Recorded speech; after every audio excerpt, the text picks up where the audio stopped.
My name's Abate. I'm from Abate restaurant on Worcester Street. A lot of people know we had a misfortunate fire on May 11th.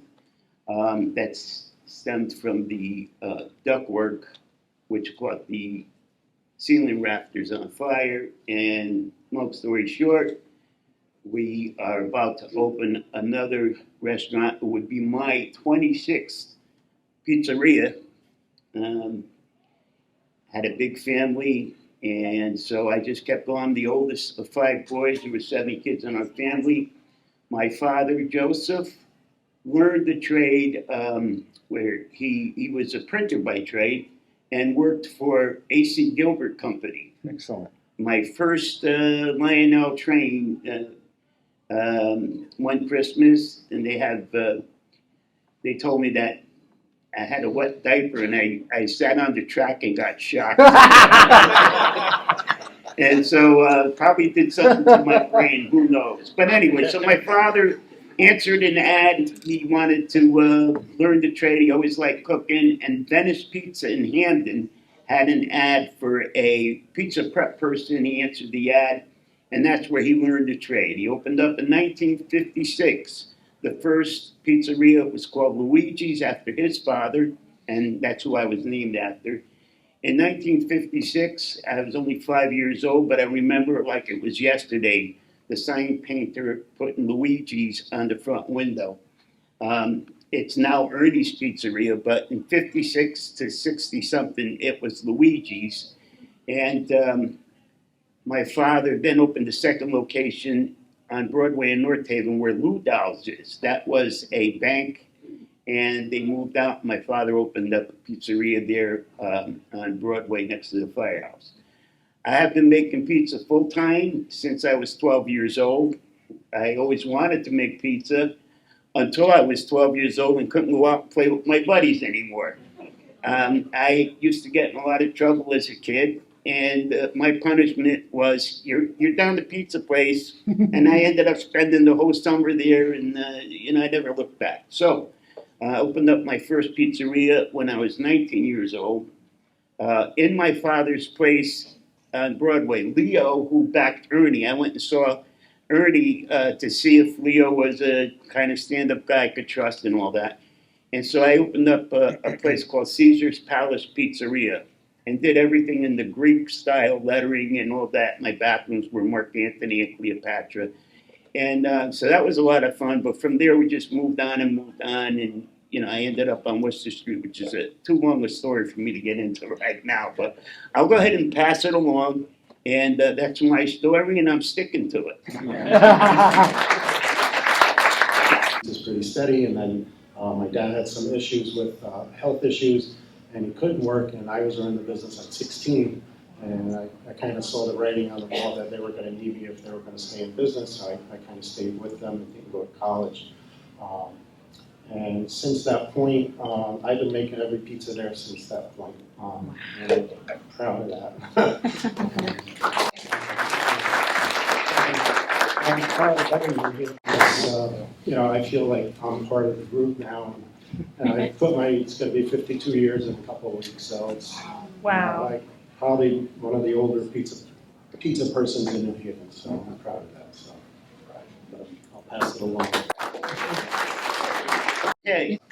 So, I want to thank you very much for the invitation and for all of your participation, et cetera, and the panel as well. So, I didn't know where to begin here. There's a long story. Will be 100 years. Frank Pepe Pizzeria will be 100 years anniversary in 2 years. And contemplating this presentation, I didn't know whether I should start. Well, what are they interested in? Are they interested in me necessarily? Are they interested really in Frank Pepe, which I think is where the interest should be?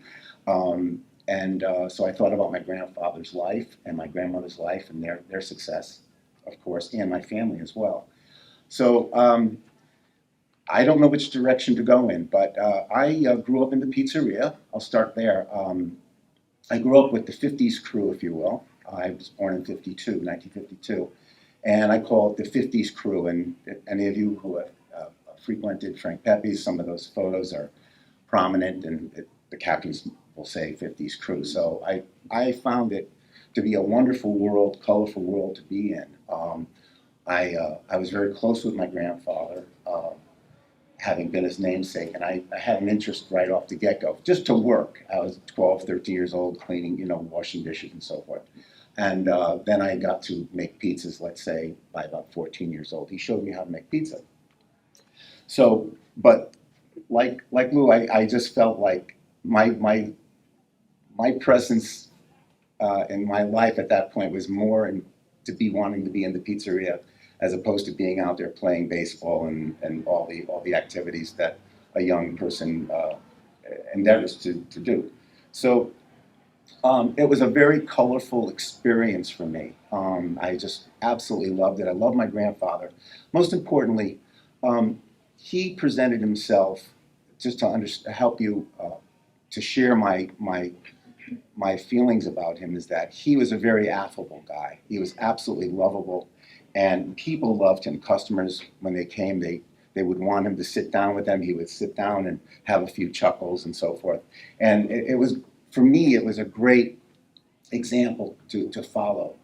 It was joyous, and like I said, it was very colorful, along with the many others. Obviously, his sister Rachel Colon, who was a familiar face behind the counter. She spent her whole life in addition to in the pizzeria, and devoting her life there.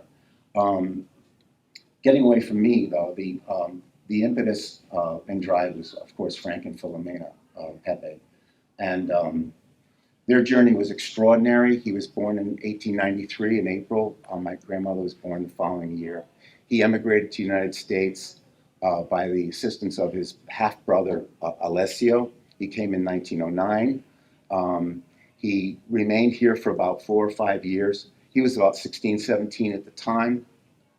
He had to, when World War I emerged, there was a call to arms, so he enlisted, and he came back to as a conscripted soldier in the Italian army, and he fought in the Austro-Hungarian War up in the Northern Alps in Italy.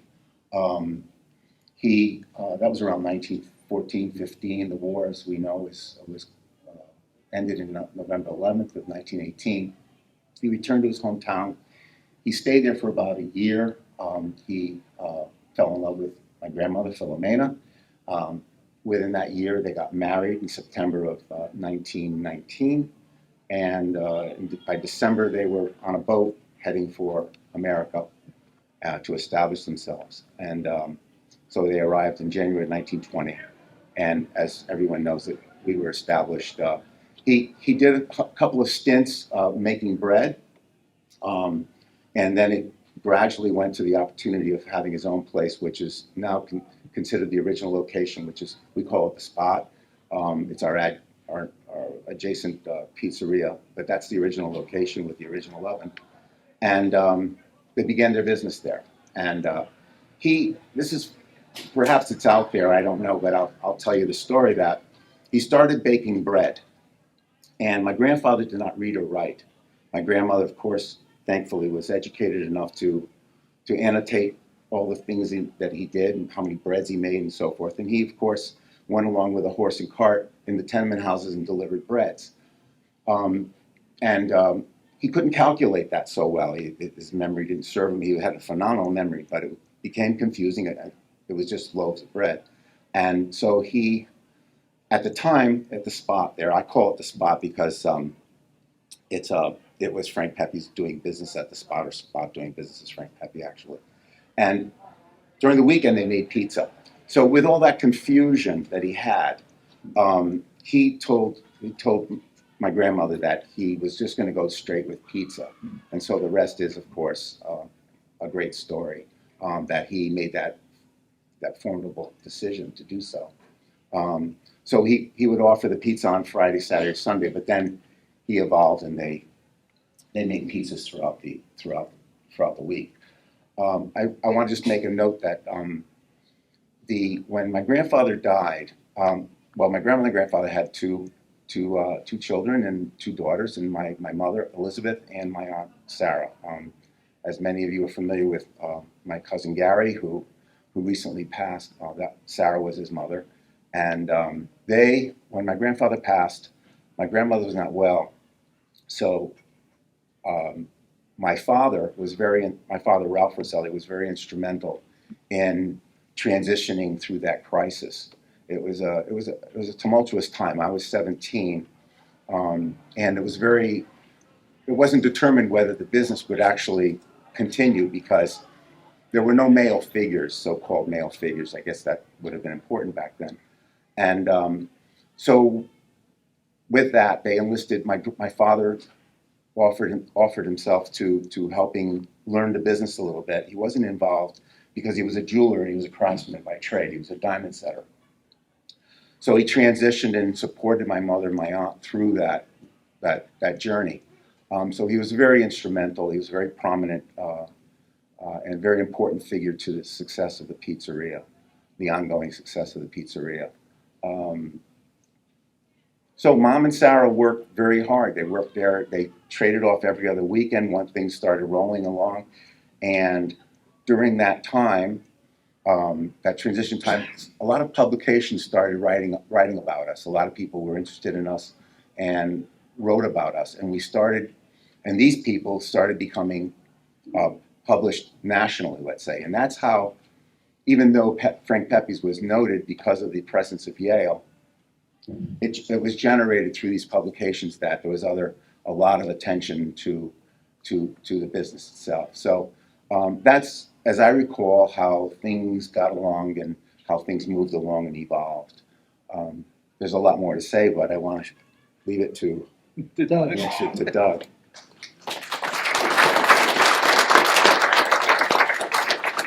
Doug, you got 5 minutes. Okay. Well, I do talk a lot, but that's because we have a lot of stories to tell. And I'm sure if you got a bottle of wine and gave us a little more time rather than intimidating us with 5 minutes, you'd get a whole lot of fun stories from everybody. Yeah. Well, I told you 5 because I knew it'd be 15. I have to say, I feel like a little kid up here. I started Big Green Truck Pizza back in 2003. Yeah, so. And people said to me, wow, you got a lot of balls doing pizza in New Haven. I said, yeah, well, I got a truck. I'm not in New Haven. I'm everywhere but New Haven. And that made me feel good for a while. I started off not knowing anything about either pizza or old trucks. I had been working as a caterer. I loved making bread. I got fascinated by cooking over a wood fire, and then that evolved into trying to do breads in a wood-fired oven, which led me to a strange portable bread oven on the back of a trailer that was this homemade thing. And I would go around doing breads for people, and that wasn't a very big success. And I was working on the cutting table with another chef, and somebody called and they were asking me if I could do pizza because they had heard I had a traveling wood-fired oven.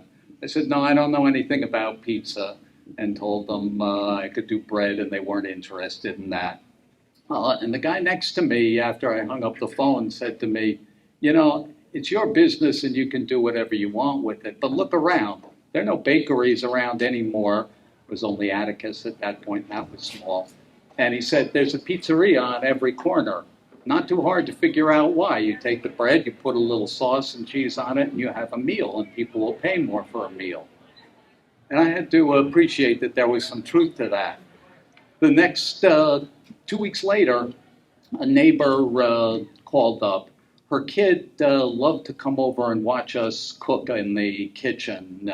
He had a learning disability and loved watching when you sliced an onion really thin and cut it different ways, and then you cut it and they all just fell nicely like that. He could watch that for hours, and sometimes we had an hour's worth of onions to chop. So she said it was his birthday and he really loved pizza, and she knew I had an oven, and could I please do pizza? And I said, well, you know, maybe this is the time to try it. And I did, and I realized that here was a food that could be served straight out of the oven, that everybody liked, that could be customized in a million different ways, and all could be customized on the spot. And I said to myself, look, this really is a good base for a catering operation. And I spent the next 6 months talking to everybody I could about how would I go about doing this. And then I spent a year with some fabulous mechanics and craftsmen of figuring out how to make this antique truck into something that would actually work. And I remember going off to my first job, calling up my father and saying, Dad, I'm going off to do a 25-person lunch. I've been catering for 20 years. I should be able to delegate this to like my third assistant. But now I'm going off with a crew of 5 people in a machine that cost about $100,000 that I have no idea whether it's going to work. I've got the mechanic driving it, the tow truck behind with an assistant in case it breaks down, a person to help me with the pizza, and another person to run back to the kitchen for all of the stuff I'm sure I forgot. And my father said, well, from the sound of your voice, it sounds like you're having a good time, so go enjoy it. And it's been a crazy life, and I can have endless number of stories about the good times that we've had, but it has been a lot of fun, so. Am I under 5 minutes? You're good. Good.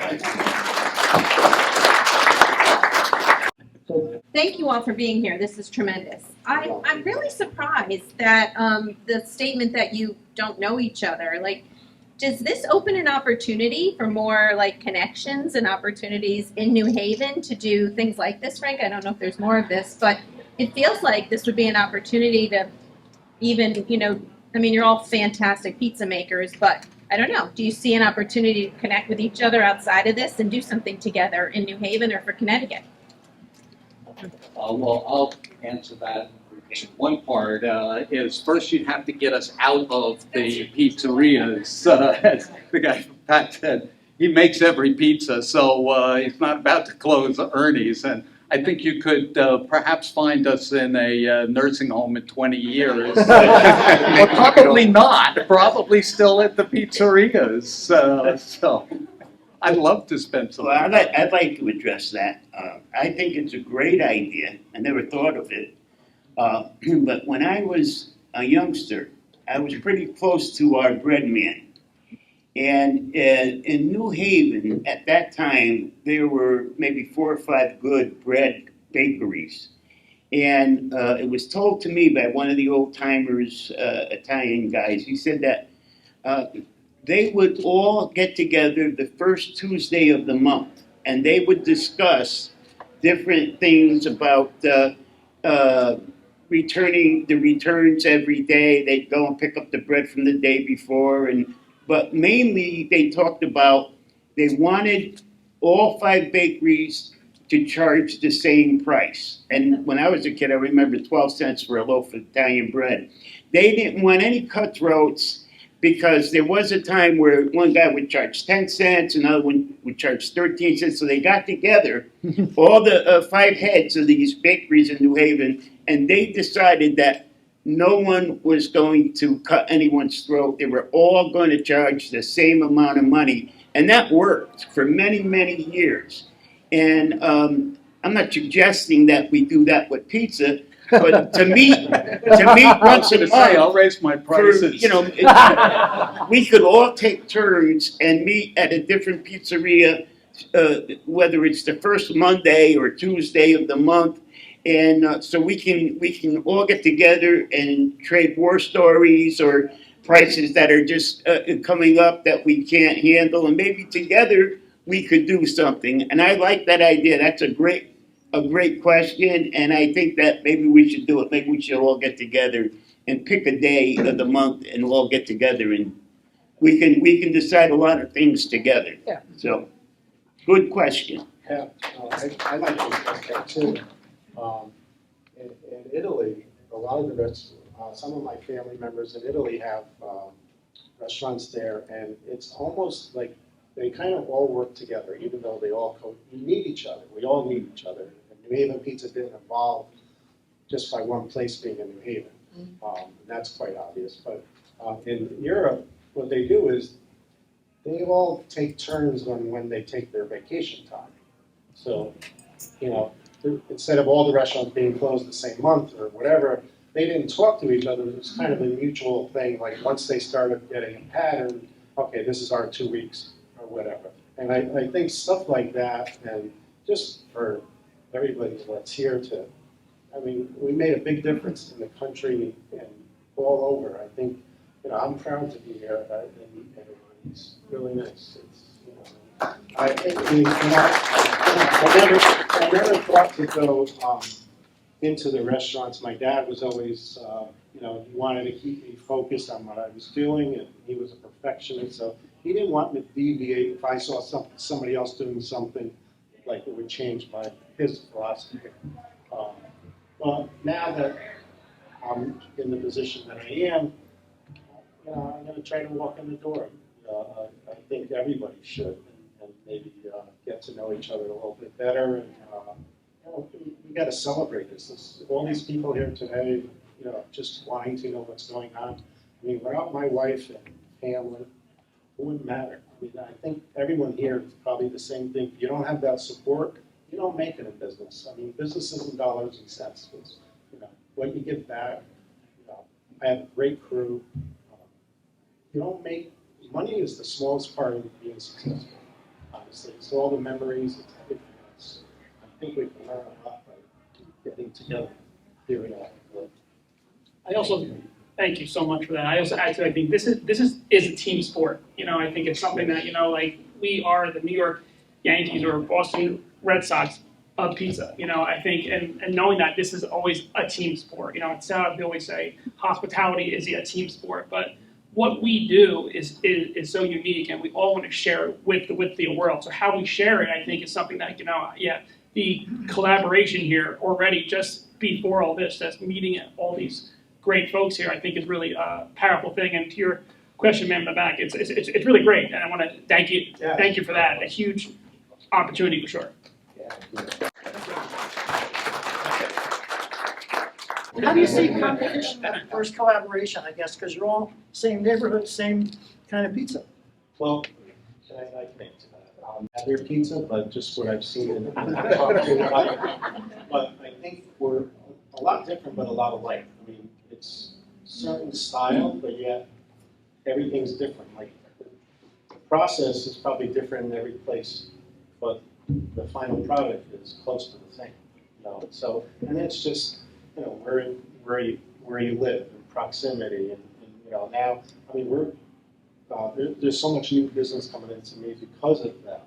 You know, now we're part of that. So now it's like it's driving. I just find it wonderful that it's just like pizza just blowing up. I mean, it's amazing. And I mean, you know, there's no one that does what I do in my place.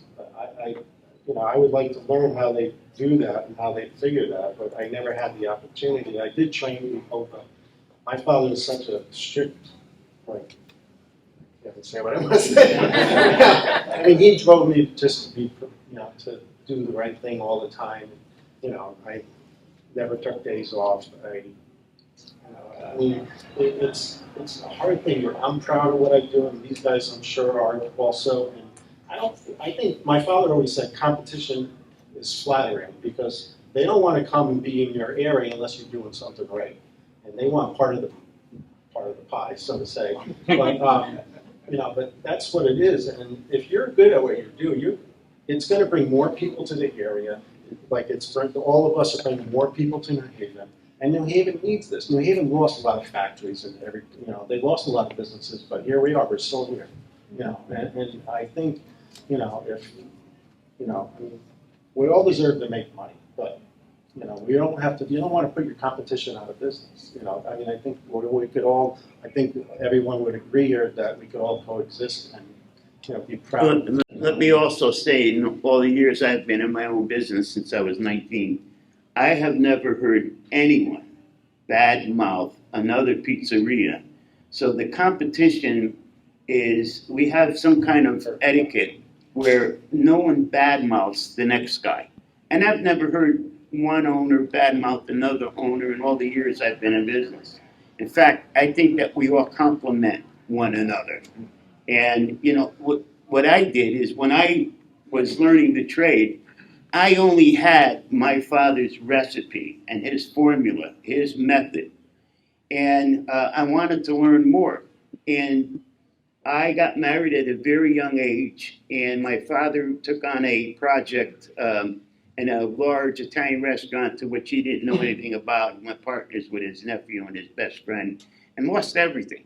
I was forced at a young age to go to work for Pepe's son-in-law, Joe Bamonte, who had left Pepe's. He was married to Serafina, and I learned the Pepe method, formula, recipe, and when I left there, a year and a half later, I went to work for Tony DePalma, who had DePalma's Pizza in East Haven. And what I did was I took a little from this place, my father, they were all successful pizzerias, but all had their own little niche. And so I created my own, using the basic techniques, but put my own little twist on it, and that's how I became where I am today. Yeah, that's great. And I would say too, you know, like the saying is, a rising tide lifts all boats. That's something I think that really mean something here. I think where, you know, if Frank Pepe's is successful, again, without them, we might not be here now. So I think for us, it's like, if they're successful, we're successful. I would like to add that a lot of the competition is more in the newspapers, the magazines, the reviewers who want to have, you know, label something as this is the best, or this are the 10 best in the country. And I remember putting on a pizza making contest when I was trying to recruit new staff. My son had been watching Robin Hood all the time, and there's a little bit of a contest for the golden arrow that brings everybody out, and then that's how they flush Robin Hood out. And I thought, well, I'll have a contest for the best pizza makers and then find who's good that we could hire. And I remember going into one pizzeria, and I was telling the guys about the contest, and the guy said, nah, don't worry, I ain't going. And I said, why not? And he said, you know, I don't care whether so-and-so is saying they're the best, or whether such and such person is now at, you know, number 3 on the nationwide list. If my restaurant is full and I'm able to make a decent wage for the day, that's all I care about. I try and make as good a product as I can, and that's what it is for me. It's mostly all of the reviewers and other folks who are doing the competition, because frankly, I go in every day and try and do the best I can and see what we get at the end of the day. Yeah, I'm sure you don't want to reveal any top secrets, but any pointers for us home pizza bakers on things that you might recommend we give a try? The magic formula is heat. Question, how hot are your ovens? I'm serious, that was my question. 10,000 degrees. Best type of what's No, I'm only kidding. What's the secret? Well, Tell me. it depends, of course. I'm sure everyone else could speak Yeah. with their own. It varies, of course, because everyone has their own dough formula, Yeah. and that the heat depends on how that dough reacts and how it bakes off in the oven. So for us, we call it 600 degrees, but it could go to 625. You know, it depends on how the dough is reacting. And as we all know, whoever has made dough at home, dough is a natural thing. It's a living thing. It has yeast. It's alive. Depending on the atmospheric pressure, et cetera, or the ambient temperatures, it varies tremendously. We try to keep it within a certain lane, of course. I'm sure that we can all attest to that. But I think it's a loaded question. Put it at the back of the oven? Well, if your oven, see, for example, well, you mean, are you speaking of your home oven, let's say? No, yours. You put the pizza at the Well, back. Well, in the coal oven, it's problematic in that because the coal the coal fire is internal to the oven chamber. The pizza has to be turned. After it's baked on one side, it has to be browned on one side, and then it has to be turned 180 degrees and placed in another position in the oven, most frequently to the left side of the oven. You've probably seen that in observation, looking at our open kitchen and observing that. But there's variations to that as well. That's so that because if the pizza is baked on one side and you just moved it, the flame won't really hit the other side of the crust, okay? So you do have to turn it so that it can be exposed to the flame itself, to the fire source, to the heat source. Does that help you out a little bit? Where are your ovens from? I think I'd fill an application to, The snow temperature and the air temperature is separate. They are different, yes, they are different. Do you monitor them? Yes, we do. Which Well, it just varies. I mean, if this is the coal source, let's say the heat source, it's going to vary here versus to the left of to the outside of the oven. The best gauge you'll find is a pizza. You put the Correct. pizza in the oven and you see how it is cooking. You'll see whether the top is cooking more than the bottom, in which case that's what needs to be adjusted. And in terms of getting it down, if you think that, a good pizzeria is doing 100, 200, 300 pies a night, you learn that this is practice. This is, cooking, watching it carefully night after night after night and seeing how it works. Yes. And seeing how the dough changes, as you mentioned, depending on how the humidity is, and learning to get that feel for it, and just paying attention to all of the details and seeing how it changes each time you're cooking and what the results are. I just want to add one thing. What a lot of people don't realize is that there's definitely a science to making pizza, but you guys could probably figure this out. It's an art. These guys up here are pizza artists. There's no one formula that says the oven's going to be at this temperature, the dough's going to be at this temperature coming out of the refrigerator. That's why these guys are good at what they do, because it's an art form. It's not 1, 2, 3, 4, 5. The checklist is kind of general, but as these guys have mentioned, it's an art. To about tourists coming to your pizzerias, especially from outside New Haven or outside Connecticut. I can answer that. We had the most famous person in '93. President Clinton came with Hillary, and that actually put us on the map. When we moved to Worcester Street in '92, nobody knew who we were, and they didn't care who we were. We depended only on the overflow from Pepe's and Sally's, and that's how we did build our customer base. And but the Clintons, when they came, I mean, it was like we were in the newspaper all week. We were on the Channel 8 News. We were in the Daily News, and it was a thrill beyond belief that the president would come to our place. The Secret Service said it was the best place on the street to protect the president because it was the only place that had a parking lot in front. And they had bomb-sniffing dogs in the place, and they even had a guy the night before that came by and said, "I'm here to taste the pizza that you're going to give the president. I happen to be a taste tester." And the Clintons were so great, they brought their own White House photographer who took all kinds of pictures. But the greatest thrill for me is that my mother and father got a chance to meet a president of the United States. To this day, it was one of the biggest thrills, besides my children being born, that my parents could actually meet a president. I'm saying, how many people could say that? And it just, when I say it put us on the map, that was like we were already there a year and not really doing that well, but we were full like every weekend after that. The Secret Service cleared all the furniture out of the place. They didn't want any furniture. And so people would come in and say, "Where did the president sit?" And I'd say, "Right where you're sitting now. That's where he sat." I'd tell everybody that, and they believe, "No kidding, wow," you know. So it gave me a lot of good stories through the years. That was the most famous person that came to my place. At Kennedy, we had Frank Sinatra. There's a lot of actors and actresses that have showed up over the years.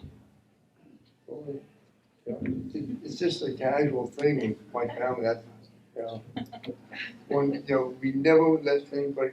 My parents always said, don't let them bother. They slept. The main thing, people go over there, could I get the autograph? Like, come on, you know. They were made to feel comfortable, and that was something that They came there, Mickey and family are proud of themselves.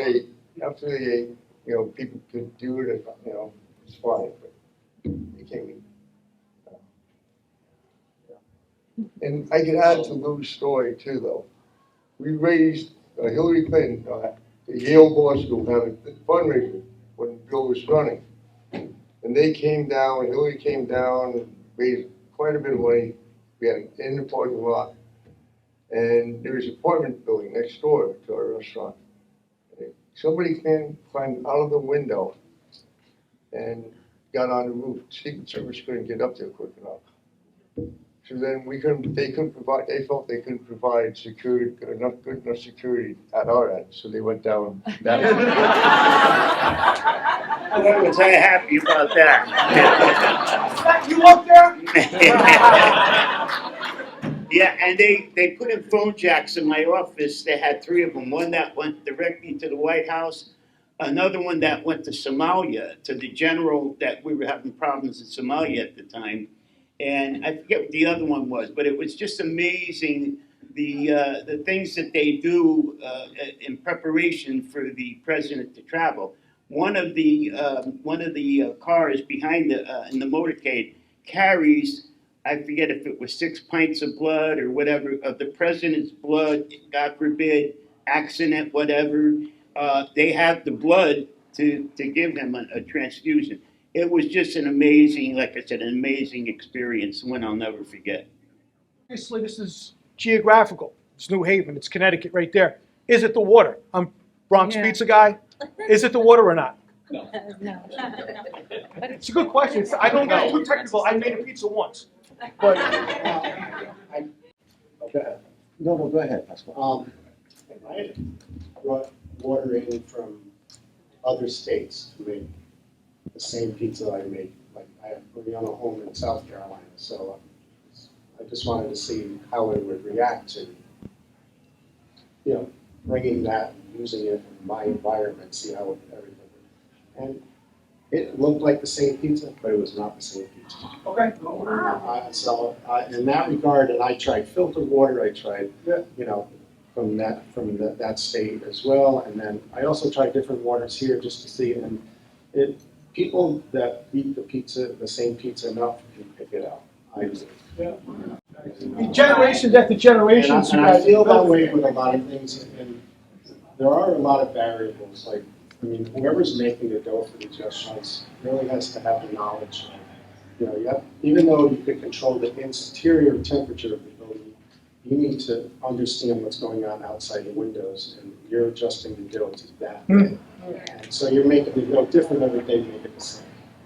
The ingredients aren't changing, but the mixture, it's a little bit, but it matters, because then, you can make that dough and you look at it, and I've thrown dough away. It's like, this isn't going to work. And just, redo it that day. I knew what went wrong, and just, because you're going to pay for it. The customers are going to notice. It's not going to react the same in the oven. So it's just, I think it matters. Okay, thank you. And so I work for Regional Water Authority, so we supply. So to answer your question, it is the water. I'd like to say that I think that New Haven has really good water, and that I've been in many parts of the country where people say, oh, well, I've got a great well, and some of their houses, I wouldn't drink anything that came out of the tap. So, thank you. I could say something to that, is, that's why it's free. You have to pay for the water, you should get better water. All right, before we wrap up, if there's any closing thoughts that anybody on the panel wants to share before we close up? I'd like to say something with regards to that, because for many, many years, I have talked to customers and relatives who are from Florida and said, I wish you'd open up a place in Florida, but the water is too hard and it doesn't make a good pizza. So that's what I always thought. Well, one of my cousins who worked for me opened up a pizzeria in New Smyrna. And I didn't go down there to test it, but another relative said, Lou, it's exactly like your pizza. And what my cousin said was that he bought a water softener because he heard the water was hard down there and what have you, and you can't make good pizza. So he bought a water softener, he spent a lot of money for it, and the night before he tried it, someone stole, because it was in a box, it was brand new, and they stole the water softener, and he had no choice but to use tap water. And he said he couldn't tell the difference. Another reason why I believe this is because I have a home in Florida, and I have frequented Papa John's, Domino's, every franchise place you could think of. And I'm telling you, these guys don't use water softeners. I don't know what they use for a recipe, but they have it figured out where, whether it's technology or whatever, but they know how to make a good pizza. Today, they know how to make a good pizza. I don't care if they're in Florida, California, or Connecticut. So I don't know if that's true. I can't tell you myself, but what I've heard is that it doesn't matter. That's, you use the basic ingredients, water, salt, yeast, and flour, and you're gonna make a pizza dough. Who adds shortening, and who adds olive oil, and who adds sugar? Everybody puts their own touch on it. I use flour, water, salt, and yeast, and that's my secret. Just curious, what do you guys think is the most important ingredient in a pizza? Is it the sauce? Is it the cheese? Is it the way it's made? Or did you? How much love you get. Yeah. Okay. TLC. Yeah, I think Yeah. that's, if you're proud of what you're doing and you enjoy what you're doing, if you just walk into a restaurant, you see someone having a bad day, walk out. If they're not happy with what they're doing there, it shows, it's immediate. It's like, oh, I can't wait till my shift's over. Okay, I'm out of here. People come to work and they don't want to be there. I send them home. It's like, you're not part of this today. Sorry. So you have to be willing to work a little harder because you do need that person. But I think it's not one key ingredient, but it's knowledge. Yeah. And I think to add to that, I think what everyone's saying, oh, is it the water or the heat? Really, it's, I always say, the sum is greater than, the sum of its parts, is greater. So it's all these things, I think we're talking about, and when Ricky and you talk about love, it really is that. It's like the care you put in. It's also the environment. If I can make the same pie, I can get the same oven and everything, but if it's not the process, it isn't the same way, and the care it isn't put in there, that is a real thing. And I think when you see if a brand or a shop comes and does the same process every day, it's what, coming on the Sally's, I learned from this man. It's like how to feel the dough and how to touch it, and we've actually now we are training that at all our stores. Ricky actually goes to all these stores. It takes time. It takes a dedication. We're not a Chipotle or a Shake Shack. Hey, great, put these in here and you just go and everything kind of tastes the same. It doesn't. So that to us, it's a year-long process. I know in Pepe's world, I'm really proud that these guys have 14 locations and counting. They can tell you it takes a month or more to get the ovens just working right, just because we have to bake in them, and you have to make sure they're from the right staffing to the right overall care. So I always say, the sum of its parts is greater than the individual parts of it. Thank you. It's it's hard to codify, it was one specific ingredient, let's say, it's an amalgam of things, it's experiential. And I think that's what the whole panel here is telling everyone here, that like he was saying, that the dough wasn't stretching it, it was coming back into place, if you will. It had to do with the flour. But all of these things you have to question on a daily basis. You have to keep on watching how the product is performing in your oven. It's not every day that you can get very close, but some days it might be a little off, and it's but I think overall I think what we all do well, I have to say, is that we've learned through experience, through the years, and through love and dedication, and experimentation, so forth. So yeah, it's. If I could add to that, but I think that as the more experience you have, you narrow the window of making mistakes. Yes. Like the variable is small, so you know how to adjust almost immediately if something's going wrong, versus somebody that's new to the business, they just keep making pizza. And if you get people that, if I can interrupt this a little bit, if you get people that think it's a better idea to do X versus Y, and you'll permit that, this is where there's a degradation of product.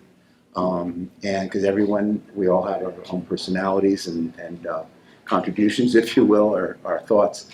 But this is where I speak as an owner, and in order to defend the product, you have to be able to defend the product. To yourself and as to others, to customers as well. Sometimes customers are not happy with the char. Well, the char is intrinsic is representative of the coal oven experience. And to now, because in our own experience by expanding that, others aren't so familiar with char. So we've had to really describe what the characteristics of our product is. So I'm sort of I'm digressing a little bit, but it's all those things that you have to really truly defend your product. Regardless of, well, I don't like it, I think it's burnt. Well, it is not, but we'll try it again, maybe again and again, but after that we have to reject, we have to turn away from you in this notion that you're telling us how our product should be. Well, thank you so much to our whole panel. What an amazing moment here.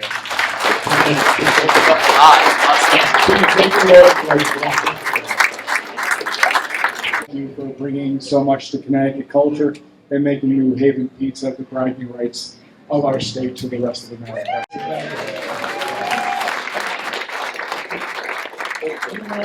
Showing up at the places and speaking up for us around the rest of the country that really does that. So thank you.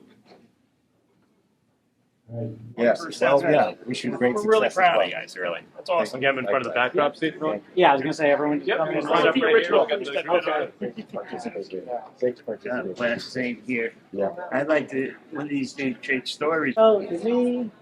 We're missing Polish guy with all the Italians. 20